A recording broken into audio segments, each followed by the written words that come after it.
Hello, this is Problematic Boy here. I did hint in my last video about the Crow's Corner question that I might make a video on this bleed build and I that I'm playing right now. Like I usually say, it's not a guide. I definitely would not recommend any sort of bleed or ignite stuff unless you're really into those type of builds until the golden day comes, the glorious day comes when they fix the way ailments are applied.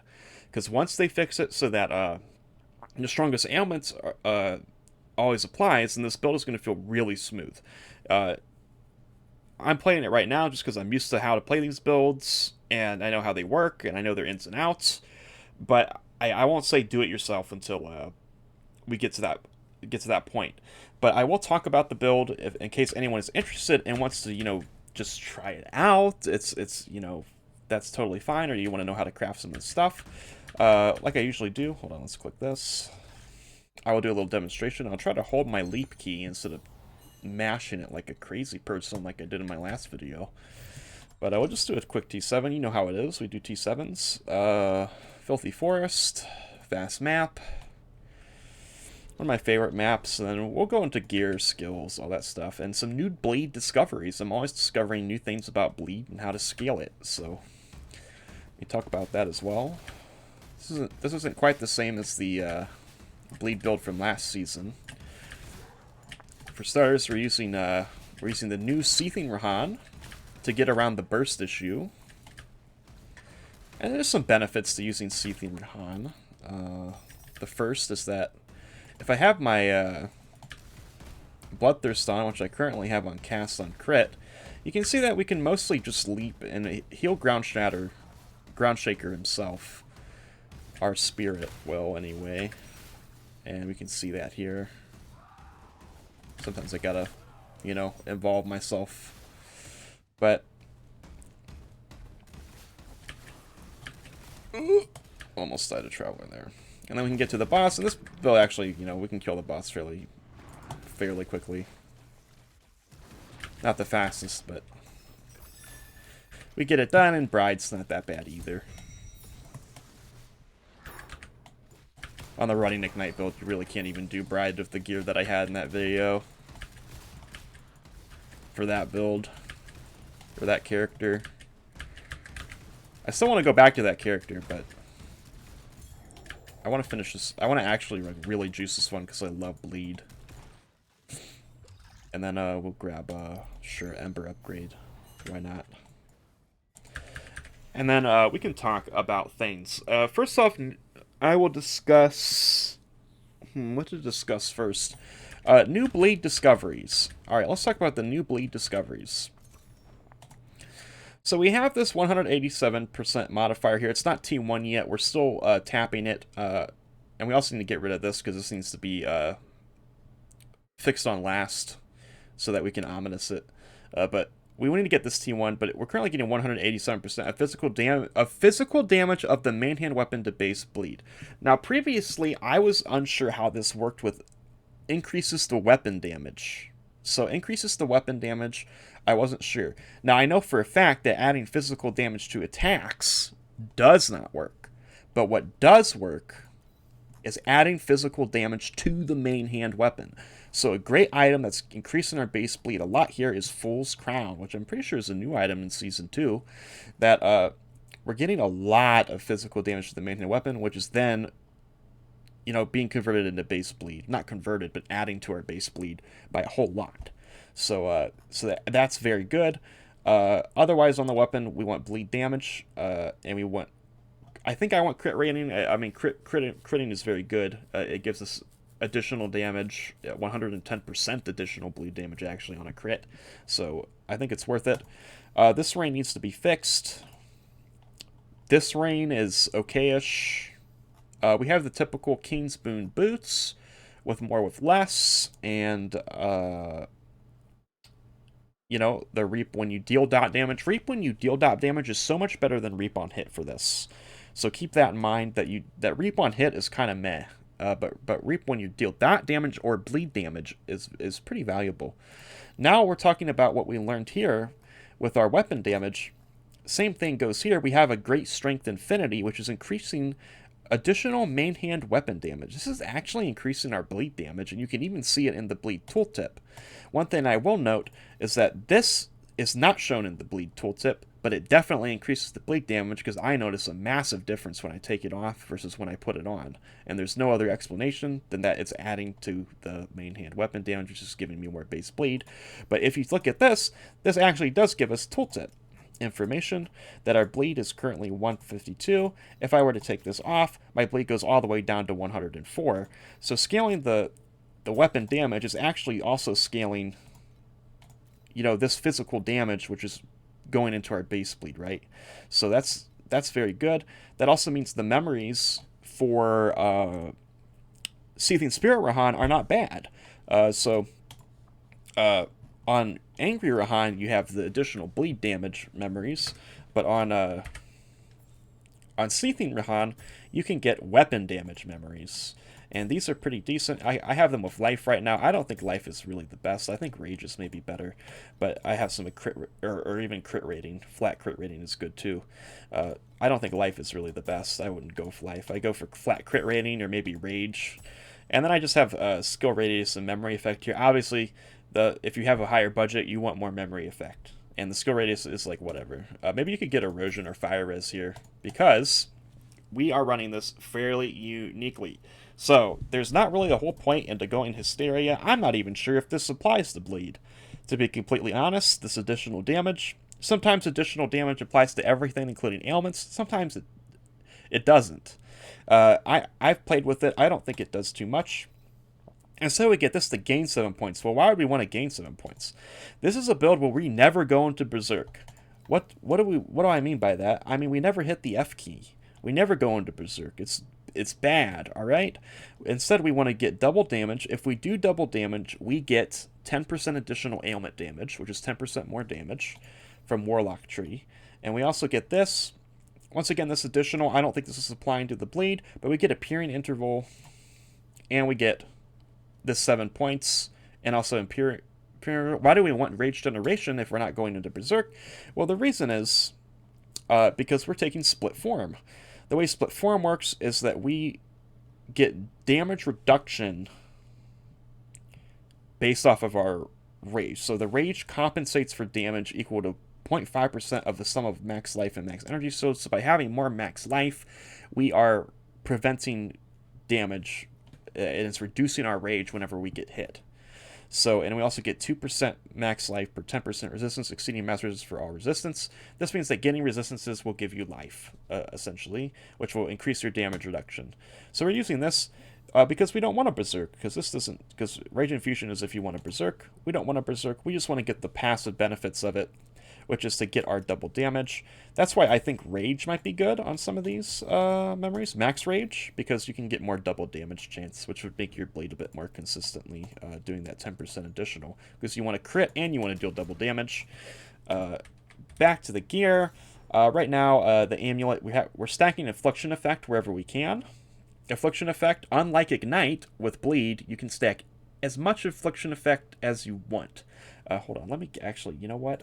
For the video, I'm gonna move over here so you can actually see all the stuff that I'm looking at.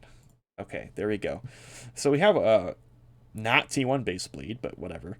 Max life, erosion res, fire res, affliction effect here. Chest, we have Ellie res, life, physical damage. Unfortunately, I put skill radius on it. You really don't want that. You want some sort of Fizz's Ellie up here, and I have lightning res. And then the great strength there. Reigns, like I said, they're not really finished. And then as far as finishing the axe goes, just for a little TLDR, we want to hit T1 here. And while I'm spamming my rulings, I'm trying to get rid of this mod, the 74% gear physical mod, because I actually want to acute fossil that on last. Because I'm going to ominous it right after, so that I get the ominous gear physical. So I'm trying to get the hybrid flat physical from the ruling mod to replace this, because I crafted this in the wrong order, obviously. And I need to get T1 at this, because it's super important. And then for our last suffix, I'm thinking of either crit damage or additional damage against max affliction. or maybe even Reap while bleeding. I'm not really sure. I think all three of those are pretty good, but maybe Reap while bleeding is the weakest one out of those three. So let's look at the skills. So I can talk about the skills. As usual, it's Ground Shaker. I've tried other skills, and nothing compares to Ground Shaker. I tell you, it's all about the Ground Shaker. You can't get a bigger bleed. The only weird thing right now that's happening is that unless I use Quick Return, the bleed isn't really applying as consistently as you might think. Like, I do get a big bleed all the time with Quick Return, but if I put something like Precision Strike or something else in here, it's not giving me the big bleed. I don't know why. I do know that Demolisher Charge Restoration speed bonuses are applied to the speed at which the fissure spreads. So maybe without this, my fissure just isn't spreading enough, which means I'm not getting the bleed off. That's all I can think of. We're using Deep Wounds because it just gives the most bleed damage, Steamroll because it gives the most ailment damage, and we're using Cataclysm right now for Affliction effect. We don't necessarily need the Affliction generation here. And we're using Enhanced Ailment because I don't want to reduce my area with Precision Strike. Currently we're using a potion. This might not be needed, but I find myself using it sometimes. We have a 5-link leap attack just for it to be as fast as possible. Harden, Precision Strike. Also, like, I'll also say if you're interested in playing, know that your leap attack will apply a very bad bleed that doesn't do any damage. So if you're fighting a boss, do not leap on the boss. Never leap on the boss. Just leap to avoid things. Bull's Rage because it gives us additional melee skill damage. I'm pretty sure this is working with the bleed. Raging Warcry, which you know what, let's actually just put our point there. Cost conversion, so I always know I can do it. Lion's Roars and Powerful Warcry. Additional damage next 3 times. Like I said, I'm not sure if this is applying to the bleed or not, but I feel like it kind of does. Area, like, I don't know, I'm not sure. I feel like it does though. Here's our aura setup, and here's where it gets interesting, right? This is where we become the Bleed Chieftain. Alright, this is why we're the Bleed Chieftain. We have an Acuteness Imbue for Bleed Chance and additional physical damage applying to the bleed. We have Precise Deep Pain. This is why we don't really care about Affliction Generation, because we're getting 16 Affliction inflicted per second. That's pretty good. That means in less than 10 seconds, you know, you're getting that maximum Affliction. But also we have 8 here. So that is 24, which means we only need about 4-ish seconds to get maximum affliction, which isn't that bad. We have a Summon Flame Spirit, which is giving us flat crit rating, which is very good because we want to crit. We'll see why in the talents. If you know what Warlock does and know what Shadow Dancer does, then you know you want to crit with bleed. And then a very interesting Reaping Agony here. So what is the point of Reaping Agony? Well, the thing is, this Summon Flame Spirit can actually inflict a Reap every 2 seconds. And that's reaping our big dot. And the nice thing about it is that the Summon Flame Spirit can't override our bleed because he can't inflict bleed. Because he has no bleed chance or anything like that. He's just a minion, right? So, I mean, there is a way to get bleed chance on minions and get your minions to bleed, but this one just won't do it. So we get an extra source of Reap here, basically for free. I mean, we don't even have our mana, so that we've inflicted big bleed. Bam! Bonk, bonk, bonk. Big bleed from our Ground Shaker, and then this guy's slashing, and he's gonna do a big Reap every 2 seconds, and you kind of see that when I did the boss earlier. We have a cast on crit here with Scorching Pulse, also giving us a Reap.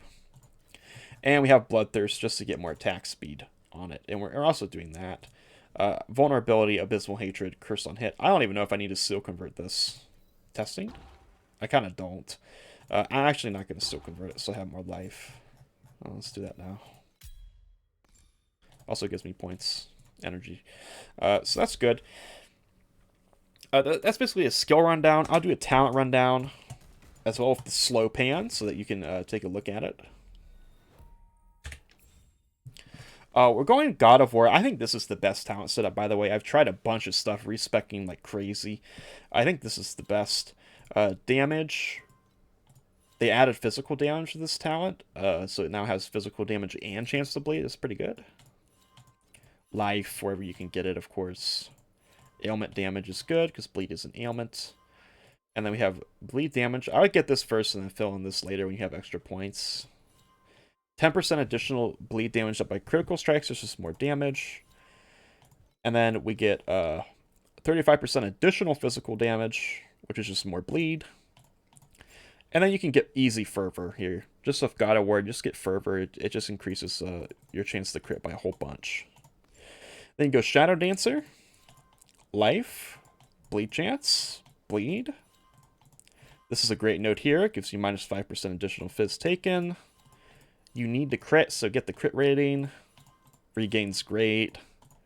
I'm getting this node here for the physical damage. Take this here, and I'm taking this because the curse on hit and the cast on crit count as triggered skills. So this saves our mana a bit. Right here, I'm getting this, which doesn't seem that good. But then you look over here, and we get 6% additional damage for weapons, which, as I said earlier, is increasing that bleed damage. So we want that. And then, very important that you get Reap 0.2 seconds of dot when dealing bleed damage. This is way better than Reap on hit. You definitely want this. So good. And then that is yeah, that's Shadow Dancer. I'm also getting a little bit of block chance here. I think I should fill this out actually and get the rest of it, because you also get, you know, fizz taken here, and it's not bad to just block a little bit. I don't think, even if you don't have block ratio, I think it's pretty good. And then Warlock for our last one. I think Warlock is way better than Psychic, especially since this is a non-Reap Purification version, and I think it's better than the Reap Purification version, honestly. Get the sealed mana, get life, get that regain. Attack speed is great quality of life. And the important thing is crit rating. Get this. Oh, I didn't go over the majors here. For the majors, we want Blunt. Interesting thing here is that if you inflict paralysis, so Groundshaker has a cooldown where every 3 seconds, if you inflict paralysis, you immediately get a Demolisher charge back. So this 15% chance to inflict paralysis on hit can actually just speed up things quite a bit. And then Open Wounds, this is the big one. 100% additional bleed damage dealt by critical strikes. So that's just 100% more bleed damage. Amazing. And then 125% critical strike damage against bleeding enemies. This interacts very well with Vile. Duration caused by critical strikes is doubled. That's okay. 1% additional ailment damage per 3% of critical strike damage. I am 99% sure, because I've tried, you know, with Psychic and this, and comparing them and doing it over, that this means that you're getting, you know, 125% of that crit damage divided by 3 against a bleeding enemy, and that's the additional ailment damage. That's just more ailment damage, even more. So it's very great. And then Off the Beaten Track, one of the best talents in the game. You definitely want to get off the beaten track. It helps. It saves you so much. It gives you so much damage. It supports your Reap. It's great. Let's talk about these last talents here. Oh, wait, let's do this. 36% damage. This is why we want to do double damage, by the way. So that's why we're taking the double damage talent and or hero trait, is because we're doing 10% more damage when a hit inflicts double damage. That's really good. Obviously, you want to get all skill level. This helps our Groundshaker, which really needs skill level. I'm going to settle for getting +4 because we can't get it on the weapon, but once we have a 21, that means we'll be at 22, 26, level 26 Groundshaker. That's pretty good. So you want to get this. I'm getting Blur for mapping. It just feels so good. And then I got the 15% Ally Res here because it gives me more life, and it caps me because of that one hero trait. So yeah, 18-minute long video, I think. I think I went over everything. If you think I missed something or you have a specific question, let me rehash over here. This is sort of like a showcase here of what I'm doing. These bleed and ignite builds, unless you're really into it or you want to have fun with something a little different, I really wouldn't recommend them, because the playstyle and the way ailments apply is just not fixed yet. It's not the way it should be. Ailments need to have it so that the strongest ailment, the strongest damage instance of the ailment applies. That's what I'm trying to say. And that the most recent one doesn't overwrite the stronger damage instance. But currently that's not the way it works. The most recent applies currently and will mess up your damage. So it kind of makes you kind of have to get used to playing the build. It's just not as smooth an experience. But if you love Bleed and you want to try out Bleed, or you want to try something out different, like I said, this axe isn't even that good. And we're doing T7s pretty well. So This X isn't even that good. We're doing 2/7s pretty well. Price of Bloods are cheap, and you get the Explode. I mean, the most expensive item in the build is the Fool's Crown, but it's not that expensive. You can farm a corroded one up. I think I bought this for 70. Yeah, I think I bought it for 70 or maybe even a little less. So you can get one of those.